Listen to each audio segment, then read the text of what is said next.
Sovereign debt, also called public debt, is the total borrowing undertaken by a government to finance fiscal deficit, developmental projects, and other expenditures. In India, sovereign debt plays a pivotal role in funding infrastructure, social welfare, and growth initiatives.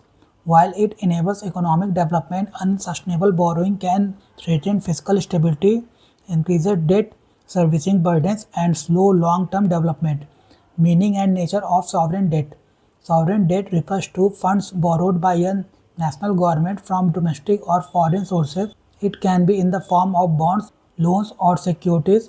Government can issue debt in local currency, domestic debt, or foreign currency. External debt in India is always recorded in the name of the Government of India, even if it is on behalf of a state government. Sovereign debt constitutional and legal framework.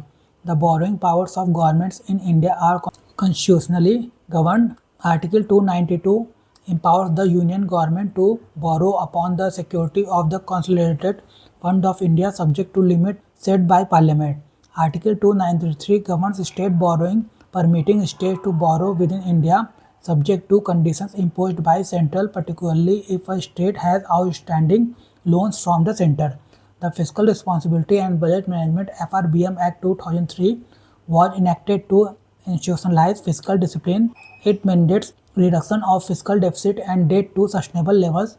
The N.K. Singh Committee 2017 recommended a formal debt rule targeting a general government debt to GDP ratio of 60%, 40% for center, 20% for states by 22-23, alongside a fiscal deficit target of 2.5% of GDP for the center.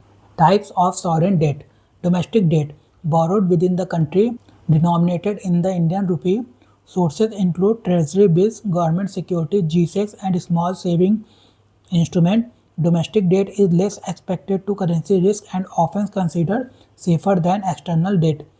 External debt, GOI debt. External sovereign debt includes borrowing from foreign governments, multilateral institutions, or international capital markets. In India, all external debt is recorded in the name of the Government of India, even if raised for state governments. The main components include foreign portfolio investment (FPI) or FII in government securities, non-resident investors such as foreign institutional investors (FIIs) invest in G securities, providing capital inflows while exposing the country to global market volatility. Loans under bilateral assistance, borrowing directly from foreign governments under bilateral agreements. These loans may have concessional terms, low interest rate, or long maturities. Loans under multilateral assistance, borrowing from international financial institutions like the World Bank, Asian Development Bank, or IMF. Such loans are often tied to specific development projects or structural reforms and come with guidance on fiscal management. Short-term versus long-term debt. Short-term debt matures within a year and finances immediate fiscal needs. Long-term debt is used for infrastructure strategic projects or structural reforms. Risk associated with sovereign debt. Debt sustainability. High debt relative to GDP strains public finances, increasing interest payment and reducing funds available for development. Persistent debt accumulation can heighten vulnerability to economic shocks. Currency risk. External debt in foreign currency become costlier if the rupee depreciates, raising repayment burdens and pressuring foreign exchange reserves. Crowding out of private investment. Heavy government borrowing can push up interest rates, making credit expensive for the private sector and slowing economic growth. Fiscal and credit risk. Rising debt may lead to lower sovereign credit ratings, higher borrowing costs, and reduced investor confidence, limiting fiscal flexibility. Economic vulnerability.